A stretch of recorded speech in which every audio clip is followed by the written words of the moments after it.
This is our driver for today's activity. And Where you I will be Hello! Hello! hello, where are we going? To DNR! What are we gonna do? We're gonna collect information and Oh my gosh, I'm so excited!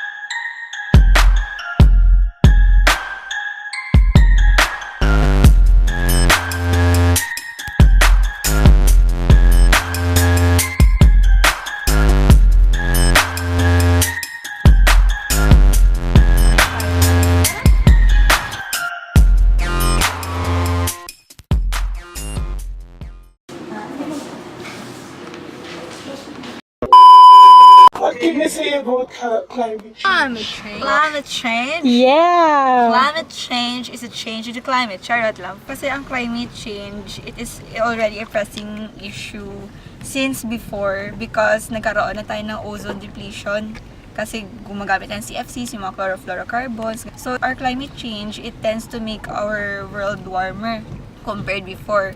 And it brings about global warming, yung nagamelt ng polar ice caps sa mga Antarctica at saka sa Arctic. So, climate change brings about the rise of sea level na parang nawawala na rin yung mga ibang islands na mababaw lang yung ano nila. Nag-float sila sa seas, mababaw lang sila.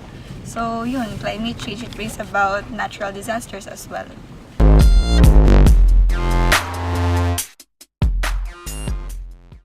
I believe that climate change has been one of the tremendous problems of the people in this world. So I think that this climate change has been affecting our lives, our livelihoods, our way of living, particularly in our society. Likas ng araw sa ating lahat. Climate change is a change in climate because there is an increased temperature, di ba? And then, nagde-differ yung ating climate. So, nagkakaroon ng diferensya. Kumbaga sa tao, nagkakaroon ng sakit yung ating climate.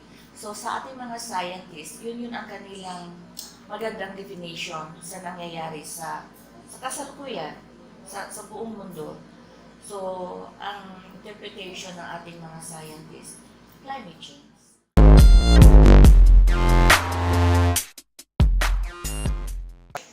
As a student, my first priority in trying to lessen climate change through social interaction is by actually suggesting them to be aware of what the world is going through. Like, for example, our climate is really changing, our environment is failing, our ozone layer is depleting, and all those other things. I want to make it a statement that I have to make them aware of these factors, and then I can do things like suggesting them to support programs that actually help in reducing climate change.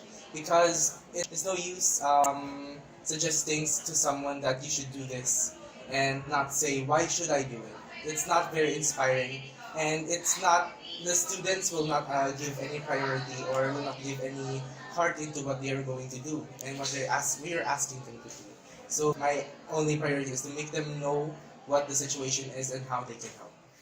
Siyempre, the easiest way, information, education, campaign. So we have these IEC programs sa lahat ng level, different stakeholders, not only from the for the academic, mga private companies, other government agencies.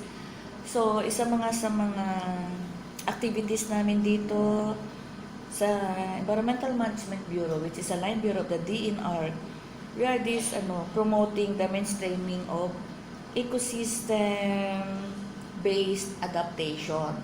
So, kailangan yung mga projects ng gobyerno ay parang yung tinatawag natin sustainable development, parang i-adapt nila yung area o yung ecosystem kung saan nila ilalagay yung project. So usually we conducted itong EBA na to or itong EBA na tinatawag natin sa mga LGUs kasi di ba marami silang mga projects, and then yung ating mga private companies, they are applying ng mga permits din sa mga LGUs. So, to make them aware, ito yung na-introduce ng ating department sa mga local government units at saka sa mga other government agencies and private companies. Hindi lang yan. We have this mga tree planting namin. Kaya nga, we have National Greening Program. So, ilang taon na ito ini-implement natin kasi it will reduce yung climate change natin. Linis Ilog or Adapt and Estero Program. So, magandang project yan noon pa. And then, we are partnering it with other stakeholders, particularly yung mga commercial establishment. Nagre-release kami ng mga different infographics. Diba? Ano yung mga benefits ng ating mga mangrove planting, ng ating mga tree planting. And then, we have this greenhouse gas inventory. So, sa office, we really monitored ano yung consumption ng aming water, ano yung consumption ng aming electricity, ano yung consumption ng ating fuel. Considering na marami kaming government vehicles na we are conducting mga monitoring, inspection, survey, so nag-utilize tayo ng fuel. So, kailangan ay merong inventory ng mga ganong gamit. Continuous pa rin yung capability building din ng aming ahensya on climate change. At saka nadadagdagan kung ano pa yung mga activity.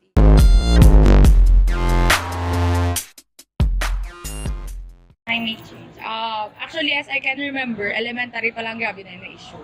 So, para sa akin, if we are to look at ang situation niya ngayon, kaya, di ba, ang mga tao, may ginagawa sila ng mga movement or actions para malesen ang effect ng climate change. But, kung tingnan in general, mas apektado ang nature compared sa atin ng mga tao. Though, ang tao kasi marami tayong means of survival. Pwede tayong makasurvive in different means. Pero ang animals, tapos let's say, mga plants, di ba, yung parang may certain na sila yan na way of survival. Yung mga tao kasi, pag hindi beneficial para sa kanila, hindi din sila mag-take actions. Pero, thankfully, meron yung mga tao na nag-initiate din ng movement. So, drastic masyado ang climate change and mainit ngayon masyado. Dahil sa dami ng tao, parang naabuso natin yung ating ecosystem, yung ating kabundukan, yung ating karagatan, yung ating kalupaan. Kaya siguro napapansin niyo marami tayong mga na-experience na disaster. No? Ang isa doon ay yung mga human factors, yung mga gawain ng mga humans. So yung mga gamit natin sa bahay, dapat ay nalilinis natin regularly. Yung mga aircons, electric fans, para hindi siya talaga magkukonsume ng electricity.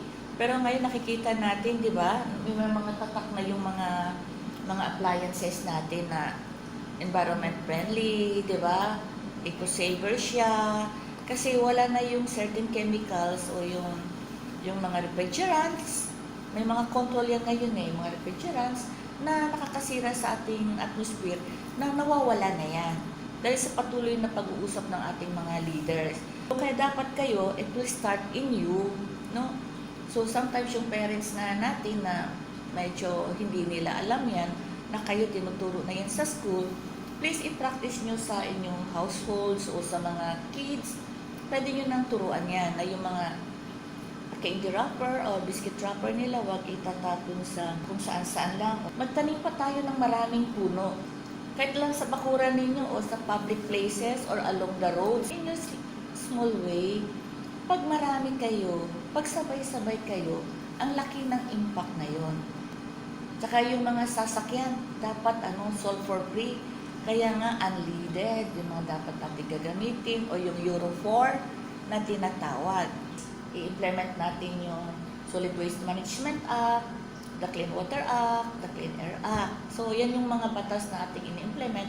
Basta may stick implementation lang ng ganon, and then compliant yung ating mga stakeholders at saka mga private citizens, ay talagang marireduce natin yung climate change. So, yun na nga mga humans. So, na-interview na natin yung iba't ibang mga tao about their knowledge for climate change. At saka, na-interview din natin yung Assistant Regional Director of DNR na si Ms. Maria Socorro Silanto. for sharing her expertise and her knowledge about climate change and activities of DENR about reducing the effects of climate change. So yun na, kita nyo na lahat. I hope you've learned a lot. And let us support our local government and our DENR to promote its activities to prevent or lessen the effects of climate change. Because remember that climate change affects our lives and we need to stop it to break its effects so that all of us could live a beautiful future with the future generations following us. So yun, thank you and bye-bye! Mahalin. Palaguin! Pangalagaan. Ang kalikasan!